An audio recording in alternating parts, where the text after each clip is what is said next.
Disclaimer. Hello everyone! For this video, we're going to be talking about one of the most interesting concepts that was introduced with Beyblade Burst, which was the idea of part awakening, that I think is pretty interesting. But before we continue with the video, mallbays.com. On the topic of Beyblade Burst, anything Beyblade Burst on our store should be about 15% off. This should be automatically discounted.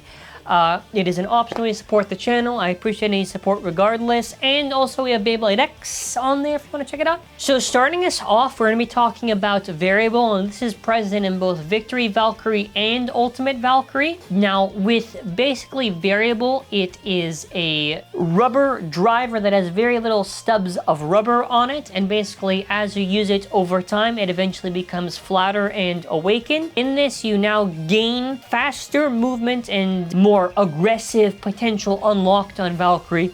While Variable awakens not really too crazy because it's basically a big rubber flat and the rubber is not too soft. Might self KO a little bit, but a pretty interesting driver nonetheless. And following that, you have Evolution, which is present on Brave Valkyrie and cho-z Valkyrie for both Dash and regular variants. And basically with Evolution, it's the same idea as Variable. You start off with short and stubby, then once you awaken it, gets a little bit more flatter, a lot more aggressive, and you unlock more of the aggressive attack power. Now Evolution at least kind of makes a little bit more sense than Variable because it's closer to the shape of Extreme, but you know, still kind of self-KO issues because for some reason they just never thought to give them the soft rubber for the base. Very awkward, but it is what it is. Then after with the cho-z Awakening, as this is dubbed Awakening, when you basically do a very strong shoot, a burst lock appears and also the shape changes. For Beyblades like cho-z Spriggan, the axe on the little edge point gets extended out and you have two stoppers present on there.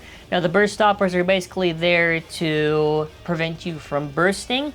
Although with cho-z Spriggan, not only does the shape not really change to anything that different, but you don't even really need the stoppers because it's pretty durable anyways. With cho-z Achilles, the idea was that since it's also a balance type, the shield and kind of like the blue part of like the sword is supposed to pop out. Really, these parts aren't really doing that much for it. Now, I won't lie to you, a lot of these awakenings can kind of be a little bit crap because like for cho-z Achilles, other than maybe the stoppers, like the swords are really doing all the work. Metal swords, not really the blue parts. With cho-z Valkyrie, it's very rounded off shape, now has blades to actually help it be very useful for its attack. And it also features one stopper present on it, where it was pretty useful, I guess, in that regard for assisting it. Moving on from there, we have Imperial Dragon. This is very interesting because this one actually is kind of like a permanent thing, where essentially Imperial at the start has all this bound feature on it, but once you get it to its completely awakened state, where now the yellow wings are more pushed to align with parts of Dragon and the rubber is more exposed, you get a more useful, aggressive shape to it. And overall the most consistent I would say that Imperial can be. And there is variant Lucifer with the 2D chassis. Now 2D, the rubber basically helps it for defense and opposite spin equalization.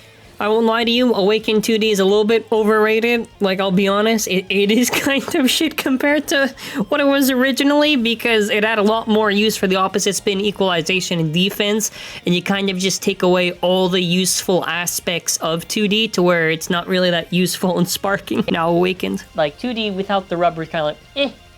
Then after there's Tempest. Now Tempest is basically where in battle of your bound mode, and then after, as this is advertised, you awaken to this different state where the wings are now supposed to be pushed all the way out. Even though it's not really useful for attack, it's at least interesting, like in battle it'll always kind of activate. One of the last ones as we end off, we have Savior. Now Savior basically has these little rubber nubs that, again, over time as you battle, they basically break off and you get like a little bit more of, I would say, a better shape for Savior. Now while it can be debated on whether how useful Savior with the nubs is, I just find it without it a little bit more consistent for those harder smacks. And yeah, overall consistency kind of just matters. But yeah, and I think overall it's an interesting concept, right? Like you're basically rewarded for using your Beyblades. Of course, you know, wearing down your base to get to like a certain state, you know, the idea of wearing them down, you know, Scaratobi trying to encourage that, you know, you can also just be like, well, I'm not too sure if I'm a fan of that. And again, there's both sides to it. I just think it's kind of like a neat thing, just like, that's kind of cool, I guess. By the way, huge shout out to my boy, Keel, for helping out. God bless their soul. And yeah, that's pretty much it for this video. I feel like these Rambles ones are pretty fun just to kind of look over. And yeah, let me know your thoughts in the comments. What topics do you want to see me cover next that have substance to it, right? That makes sense. Anyways, thank you all for watching. Have a fantastic day. And that'll be it for now. We'll try to do more of these in the future. Alrighty, take care and bye.